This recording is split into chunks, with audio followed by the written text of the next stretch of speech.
पायल के दो best friends थे, आहाना और एकता। पायल अपने डैड के साथ वीकेंड पे एक वैकेशन के लिए जा रही थी, तो उसने अपने बेस्ट फ्रेंड्स को भी इनवाइट किया।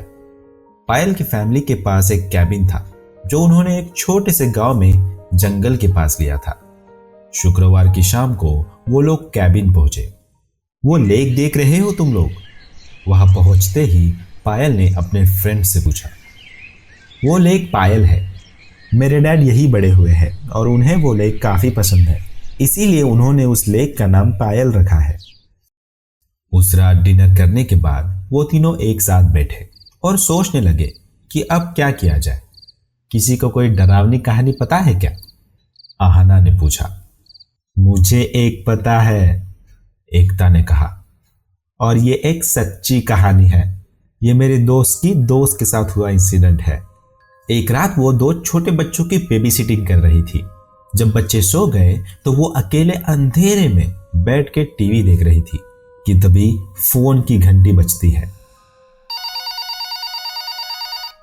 वो फोन की ओर गई और आंसर किया तो उसने दूसरी ओर से एक आवाज सुनी जो किसी की भारी सांस लेने की आवाज थी, और उसने कहा, क्या तुमने बच्चों को चेक किया? एकता यार, कम ऑन, आहाना ने उसे टोकते हुए कहा। यह कहानी सबने सुनी है और यह आज तक की सबसे स्टूपिड डरावनी कहानी है। क्या किसी के पास कोई और कहानी है जो एक्चुअली सच्ची हो? मुझे एक पता है, पायल ने कहा।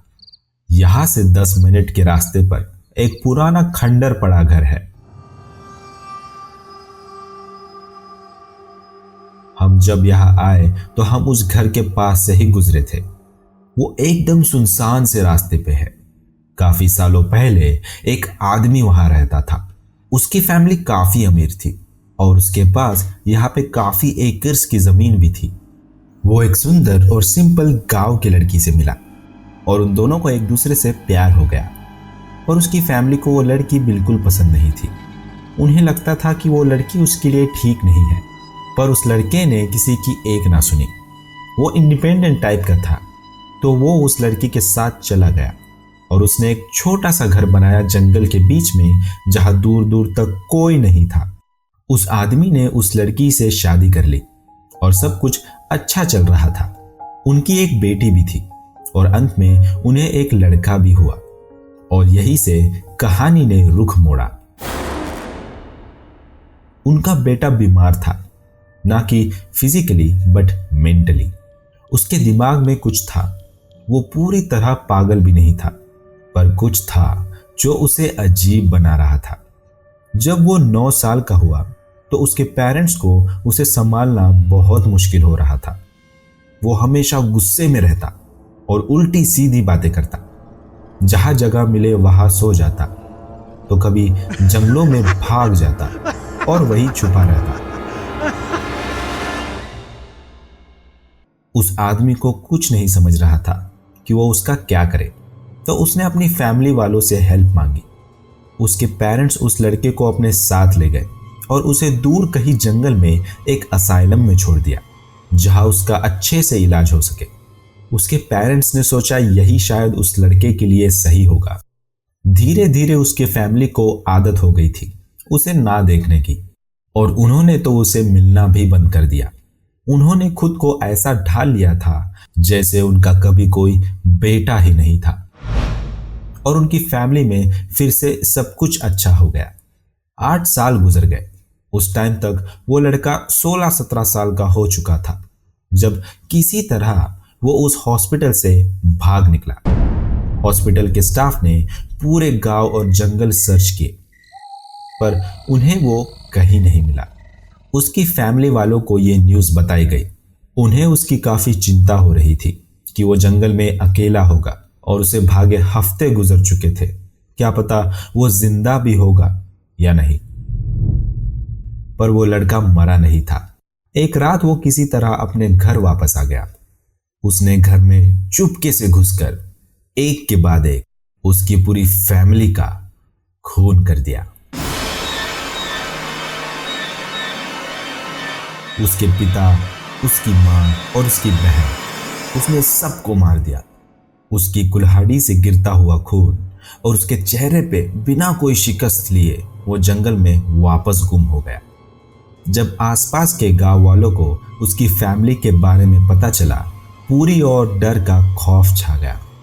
पुलिस ने बहुत कोशिश की, पर उन्हें वो लड़का आज तक नहीं मिला। तब से हर साल गर्मियों के टाइम इस गांव से लोग गायब होना शुरू हो गए और उनकी जगह पे एक कौन हस्क से बनी डॉल छोड़ दी जाती है।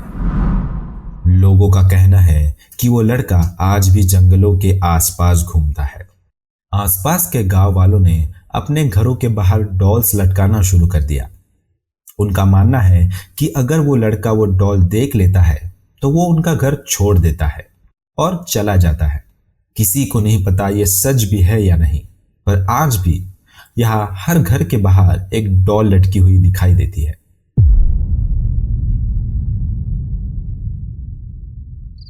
यार, ये तो डरावनी कहानी थी, आहाना ने डरते हुए कहा।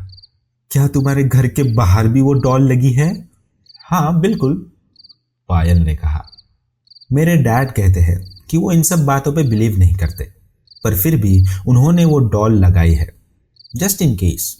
मुझे तो लगता है मुझे आज सारी रात नींद नहीं आने वाली, एकता ने कहा। और जिस घर में उस लड़की की फैमिली का मर्डर हुआ था, वो घर आज भी हॉन्टेड है। और अगर वहां कोई रात को जाता है तो उसे उस रात जो भी कुछ हुआ वो दिखाई देता है। तुम्हें लगता है हमें वहां जाना चाहिए? आहना ने पूछा। हाँ, क्यों नहीं, पायल ने कहा। पर कल सुबह दिन के उजाले में रात में रिस्क लेने का कोई फायदा नहीं है। उस रात वो तीनों लड़कियां एक ही रूम में एक दूसरे के करीब सोए। वो तीनों काफी डर चुकी थी कि रात को उनको कोई खिड़की पे ना दिख जाए।